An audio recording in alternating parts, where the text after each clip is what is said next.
Assalamualaikum warahmatullahi ta'ala wabarakatuh. Alhamdulillah. Allahumma sholli ala Sayyidina Muhammadin wa ala ali Sayyidina Muhammad, amma ba'd. Buat subscriber teman-teman dimanapun berada, semoga diberikan kelancaran mencari rezeki, kelancaran untuk mengabdi dan beribadah kepada Allah Subhanahu wa ta'ala. Bagi yang muslim, buat yang lagi mencari pekerjaan, semoga cepat diberikan pekerjaannya, amin ya robbal alamin. Baik, seperti biasa saya akan selalu memberikan informasi-informasi yang berkecimpung di dunia perpolitikan yang sedang terjadi saat ini di Indonesia. Baik, seperti apa informasinya? Saya kutip, saya bacakan, saya ringkas videonya dari Hersu Beno Arif. Silahkan yang mau ke channelnya langsung, itu lebih bagus. Saya mengajak kepada masyarakat untuk selalu melek hukum, melek politik, agar supaya kita tidak dibodohi oleh orang-orang yang berdasi, yang bermulut manis, berkelakuan iblis laknatullah alaih. iblis laknatullah. Baik, di sini ada informasinya. Deal politik tingkat tinggi tanda seru dilimpahkan ke kejaksaan. Febri Adriansyah bakal lolos jerat hukum. Kita ringkas videonya.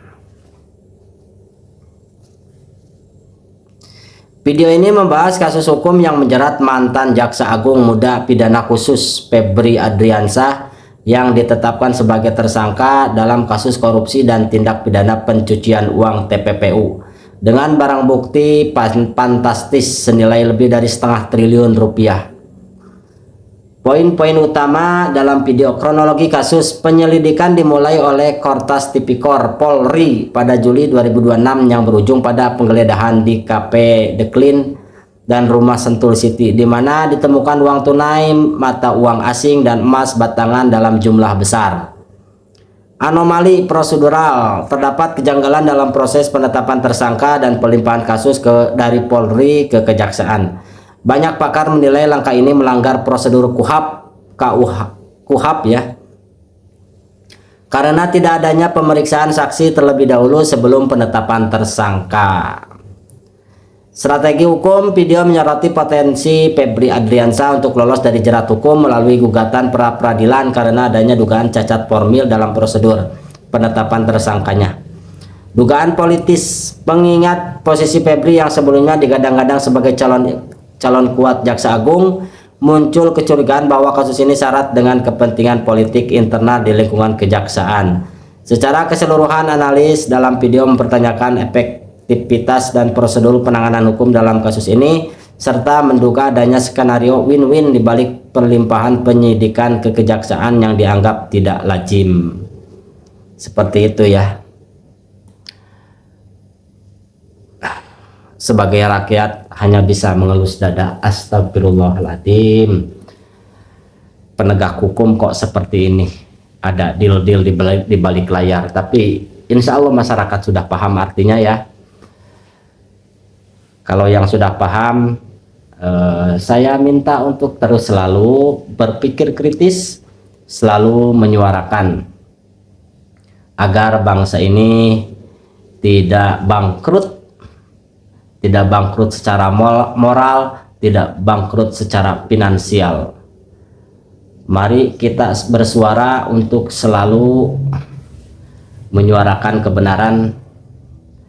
Insya Allah, Allah Subhanahu wa Ta'ala bersama orang-orang yang mau berjuang, bersama orang-orang yang selalu berpikir kritis, selalu mementingkan kepentingan umum, bukan kepentingan pribadi politiknya masing-masing. Di sini sangat terlihat sekali ya, ada politisasi. Silahkan teman-teman juga sudah pada tahu ya apa itu maksudnya. Kita bacakan Pertanyaan: apa peran putusan MK bagi status tersangka?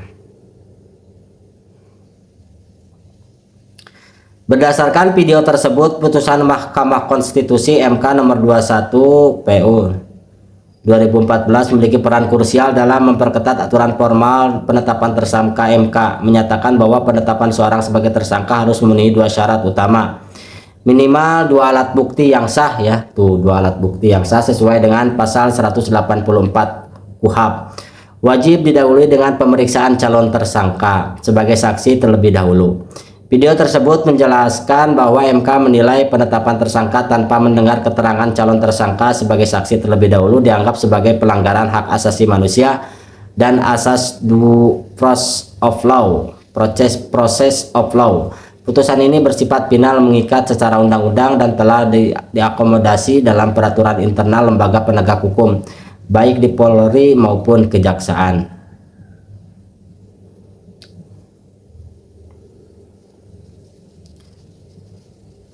Mengapa Polri melimpahkan kasus ke Kejaksaan? Kita bacakan juga mengapa Polri melimpahkan kasus ke Kejaksaan.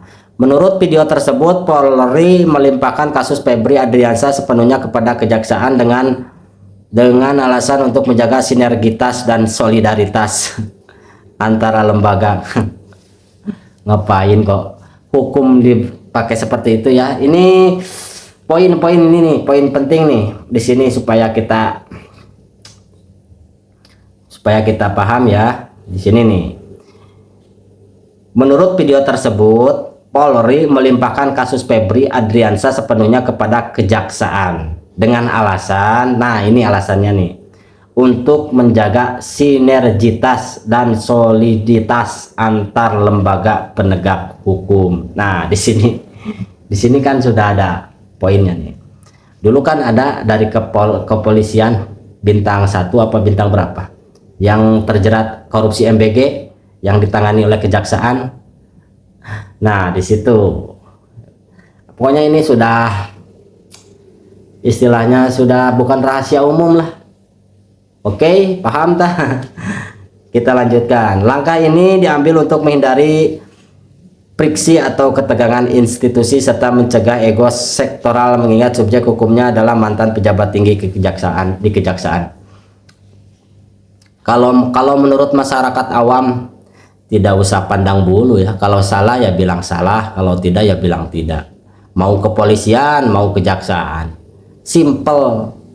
Makanya jangan ada kong kaling kong, kong kaling kong kong kolang kong kong kolang kong kong. Privilege prosedural, ada kesan perlakuan khusus di mana Kejaksaan kini bertindak ganda, yaitu sebagai pihak yang menyidik, meneliti berkas sekaligus menuntut, sehingga publik melihat ini sebagai anomali prosedural. Skenario win-win, pembawa acara menduga pelimpahan ini merupakan sinyal adanya kesepakatan win-win solution agar kasus tersebut tidak berlanjut ke tahap pengadilan yang lebih dalam. Politik internal Kejaksaan, mengingat posisi Febri sebelumnya yang digadang-gadang sebagai calon kuat Jaksa Agung pengganti ST Burhanuddin, muncul kecurigaan bahwa kasus ini berkaitan dengan perebutan kursi Jaksa Agung atau office politicking di internal Kejaksaan. Siapa pengganti sementara posisi Febri? Nah, ini Febrinya sekarang kemana juga, ya? Berdasarkan informasi dalam video yang ditunjukkan sebagai pelaksana tugas PLT Jaksa Agung Muda Pidana Khusus Jampitsus menggantikan Febri Adriansyah adalah Rudy Margono.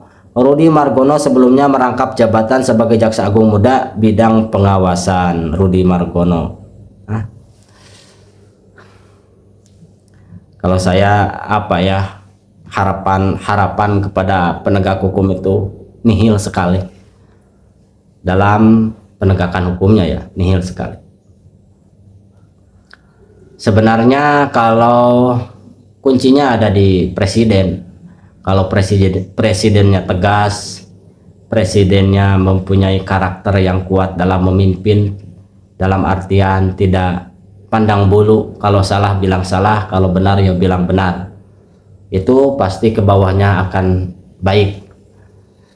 Lihat sajalah ke depannya, semoga Indonesia ini bebas dari korupsi walaupun sangat sulit. Selalu ada seberkas cahaya harapan Indonesia itu akan bersih dari korupsi. Karena melihat semakin kesini itu semakin banyak malah bermunculan. Tadi saya bikin video tentang siapa PU itu, korupsi lagi. Miris, melihatnya miris sekali ya. Rakyat hanya bisa berdoa, rakyat hanya bisa mengadukan kepada Yang Maha Kuasa. Kepada siapa lagi? Sudah tidak ada harapan selain kepada Allah Subhanahu wa Ta'ala. Mudah-mudahan dari pengadilan sekarang diharapkan untuk berlaku adil. Berat, sebagai hakim itu berat sekali.